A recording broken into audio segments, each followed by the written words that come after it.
Hoje nós temos aqui, pessoal, a Josi, que ela é psicóloga e graduada em neuropsicologia clínica e veio falar um pouco para vocês, porque hoje a gente vai aprofundar um pouco mais aí na psicologia. Hoje é um tema bem importante. A Josi está aí para brilhantar hoje a entrevista. Seja bem-vinda, Josi. Obrigada.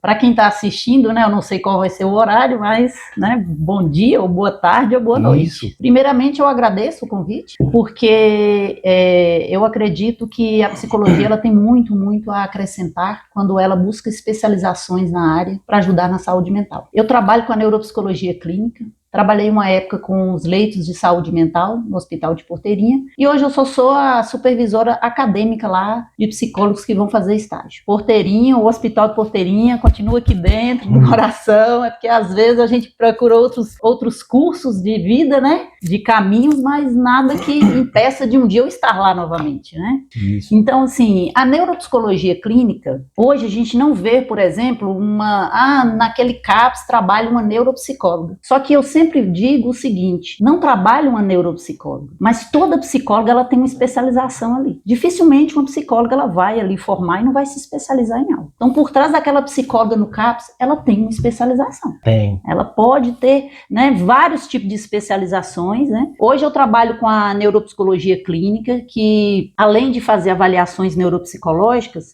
na hora dos estudos clínicos a gente aprofunda um pouco mais. Está ali, por exemplo, aplicando vamos dar um exemplo de teste. Está aplicando um teste e esse teste ele vai me dar um nível de controle inibitório. O que é controle inibitório? Normalmente na área do nosso cérebro, o controle inibitório ele vem com um excesso de neurônios que ao chegar no frontal, ele nos traz ali um déficit de atenção, ele nos traz ali, a pessoa fala assim, fulano é muito desastrado, né? Então assim, a gente já entende que é um controle inibitório que está um pouco alterado. E de repente esse paciente ele mostra uma extremidade desse controle inibitório, né? E logo a neuropsicologia começa a gerar uma interrogação. Será se só esse papel está me falando dessa neuropsicobiologia desse paciente? Observei. Será se esse paciente ele não está, por exemplo, com cortisol alto e está me dando essa resposta num papel? Aí entra a equipe.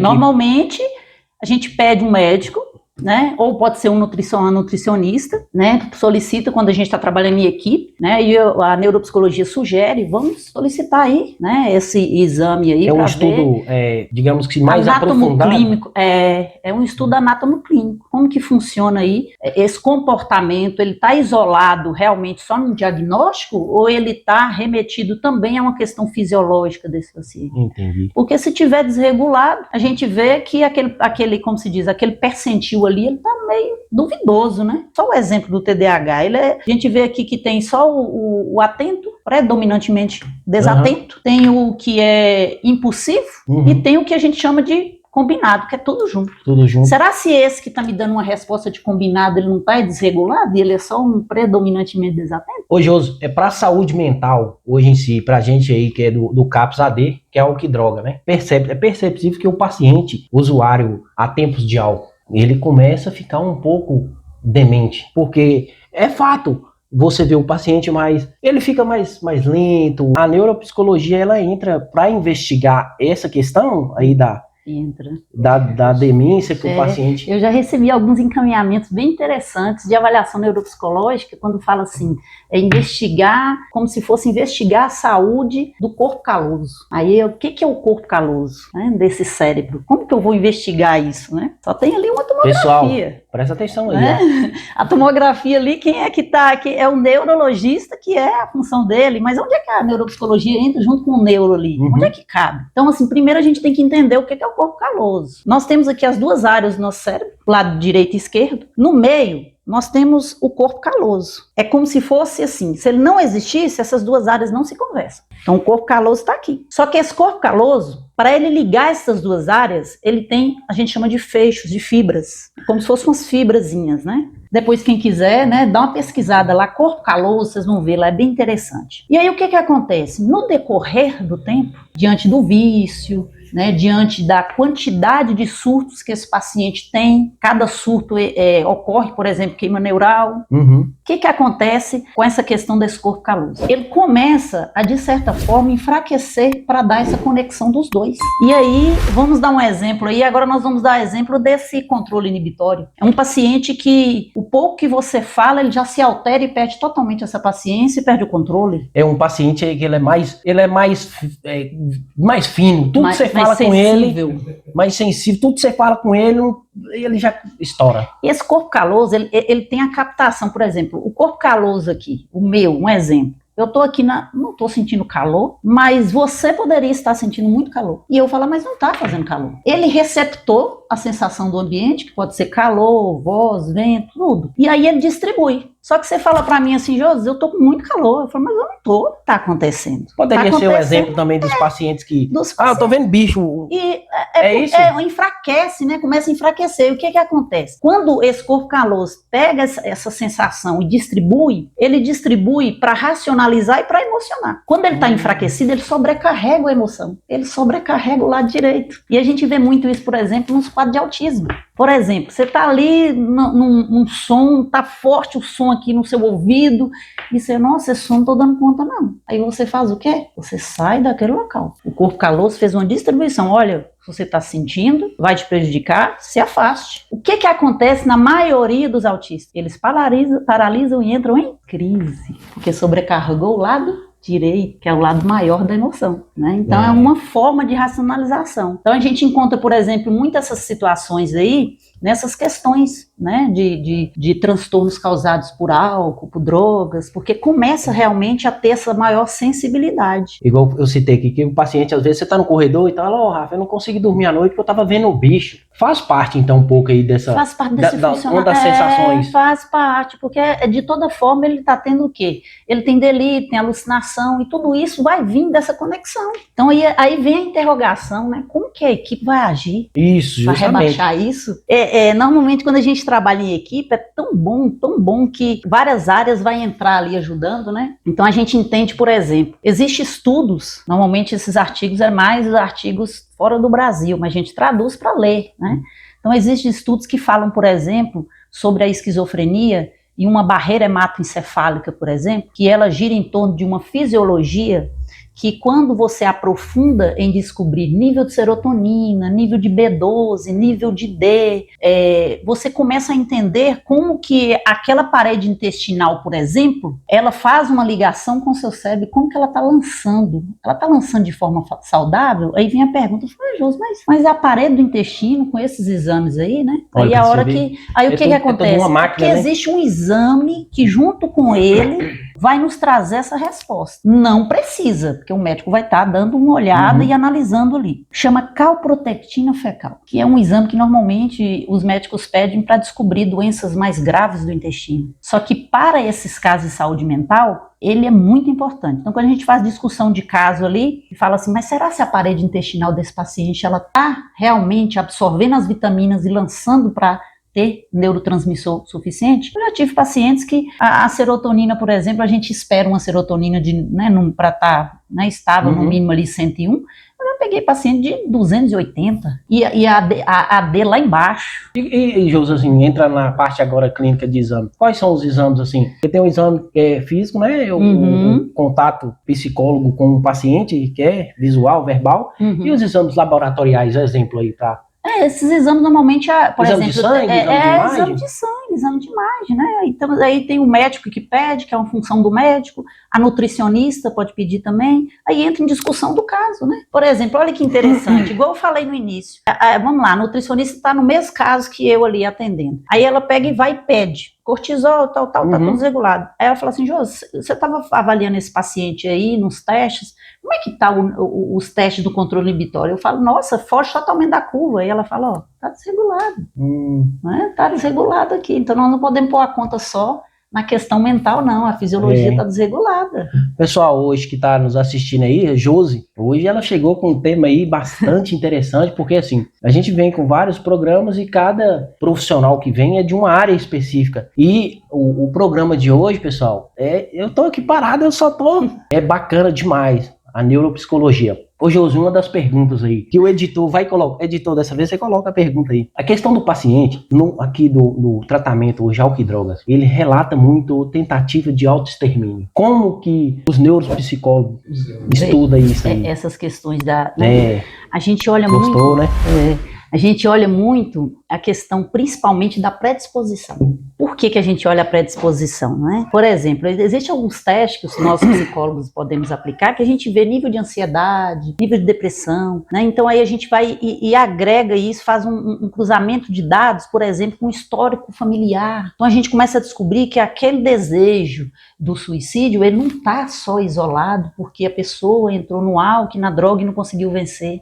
Existe ali uma predisposição que pode estar vindo ali, que existem famílias, que vocês podem observar, existem famílias com uma quantidade maior de pessoas com pensamento suicida, que precisam desses tratamentos para estabilizar. Normalmente a abordagem da psicanálise, né, ela diz sobre a pulsão de morte e pulsão de vida, que todos nós temos. Não tem momento que a gente está muito para baixo? Tem.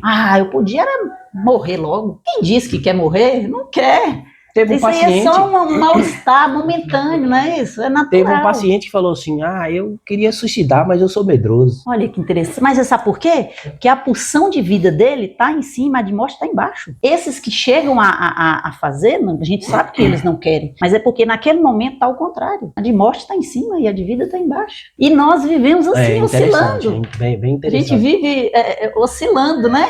Que é comum do ser humano. Como a gente fala, ninguém é feliz 100%. Olha, eu vou dar um exemplo muito comum de pacientes que, ao a gente avaliar a fundo por que ele chegou ao uso da droga, que diagnóstico ele tinha antes disso, que de repente o diagnóstico se tornou a essa situação, né, que provocou outras questões, a gente entende muito, por exemplo, quando você fala desse paciente aí, isso aí me deixa bem assim curiosa no caso dele, sabe por quê? Ele casa certinho com algumas análises neuropsicológicas. Por exemplo, olha para vocês verem, a questão do TDAH. Todo mundo fala que o TDAH é uma mente muito inteligente. É igual a questão do autismo, às vezes é só as características, mas você não fecha um diagnóstico de autismo. Então, assim, olha que interessante, ele aí, por exemplo, ele entrou, foi no álcool e droga, álcool né? E droga. Álcool e droga, presta atenção. E a droga mais pesada, o crack. Então, olha que interessante. Normalmente, a maioria, a gente não vai colocar uma regra fixa, mas a maioria, os TDAHs não diagnosticados, quando ele chega na adolescência, ele tem tanta falta de dopamina que o primeiro uso da droga ele se apega. Porque aquela mente recebeu a primeira vez um nível de dopamina que nunca teve. Então, por exemplo, aquele adolescente, quando eu alerto a mãe, a mãe foi ali e fez a avaliação, falou, mãezinha, fica atenta com seu filho, principalmente na adolescência. Aí eu explico para ela. Se ele tiver com 5 amiguinhos, só ele tem o diagnóstico de TDAH. Os outros podem usar uma vez e não dar sequência. Mas ele pode ser crucial naquele momento. Porque a mente dele vai ter a sensação de que aquele é o caminho. Pode deixar então, Josi, explicado aí pro público que está nos assistindo aí, porque tem hoje autismo e TDAH. Qual que é a diferença entre os dois aí? Na verdade, tem uma grande porcentagem dos autistas que ele já vem, como se diz, né, com o TDAH ali associado. Por quê? Porque os dois caminham juntos com uma característica que é o descontrole desse controle inibitório, né? E aí o TDAH isoladamente ele vai ter esse controle inibitório, mas ele não tem essa visão de mundo que normalmente o autista, né, tem. Por exemplo, o autista a gente observa que eles não têm, às vezes dependendo do grau ali, ele não entende, por exemplo, ironias e o TDAH, pelo contrário, ele pode ser... O TDAH, ele pode ser o quê? Aqueles rapazes, aqueles caras que fazem sucesso, igual o Whindersson. Pode ser o Whindersson da vida, entendi, você entende? Aí, e tem o controle inibitório, então assim, mas os dois têm. TDAH, mente mais acelerada, então. Mente mais acelerada, muito acelerada. Então é o caso aí do paciente. Muito acelerada, né? Pensa muito, não consegue parar, né? E a gente entende assim, antigamente não muito tempo, mas tinha o que chamava só de TDA. Aí eles colocou, não, é TDAH. Não tem esse negócio de TDA. Por quê? Você pode ter o TDAH só predominantemente desatento. Eu não consigo perceber. Mas você está com aceleração Pessoal que tá mental, em casa aí, ó. porque o seu déficit de atenção te atrapalha. Todo mundo sabe o que é TDAH? O que Que é o significa transtorno TDAH? déficit de atenção e hiperatividade. E aí o que acontece? Aí de repente você tem já aquele TDAH que é o combinado, né? Que além de ser predominantemente desatento, é impulsivo, hiperativo. Aí eu consigo ver o quê? Que além de eu saber que você tem essa mente acelerada, você remete ela na sua psicomotricidade. Aí eu tô vendo onde é que tá o combinado. Mas se você for olhar os dois na rotina, os dois é desastrado. É interessante demais. Esquizofrenia. A esquizofrenia é É algo uma palavra forte, né? Agora, a esquizofrenia, ela me chama muita atenção, porque quando eu falo que, né, já aconteceu muitos casos de chegar no hospital lá e eu começar a atender esse paciente e eu olhar e falar, era um autismo. Era um autismo? Era um autismo e se tornou uma esquizofrenia. Tem muitos casos assim. Todos são feitos os exames também. Passam por algum visual. Os testes também pode estar trazendo algum parâmetro, porque não vai trazer toda a verdade dentro de um teste. É o histórico familiar. Adultos, já chegou no hospital e fala, era um autismo, mas surtou, não teve o acompanhamento. Né? Olha, uma coisa que eu admiro demais no autista, sabe o que é? Ele não vai sentar numa mesa com uma pessoa que desagradou muito ele. E a sociedade muitas vezes faz isso. Eu tenho que ir, eu faço de conta. Eles não brincam de faz de conta.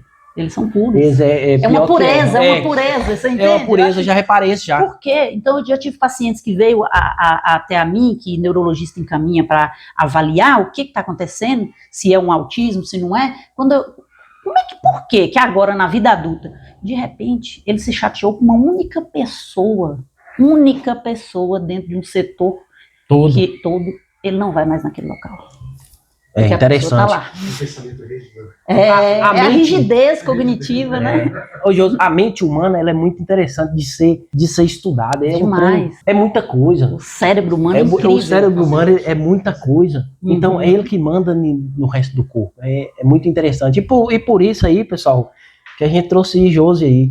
Obrigado, Josi, por ter aceitado nosso convite aí, tá? Muito interessante a entrevista, porque assim, na sua entrevista a gente conseguiu aprofundar mais sobre as doenças neurológicas.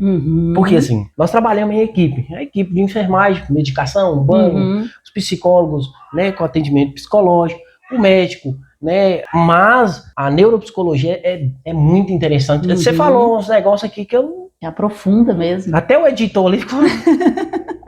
Tá faltando o corpo do editor, porque a cabeça dele já tá no mundo da lua. O computador tá quebrado, você imagina aí. Interessante, a mente do ser humano, ela é muito interessante. E assim, acaba que, igual nós temos um público muito álcool e droga.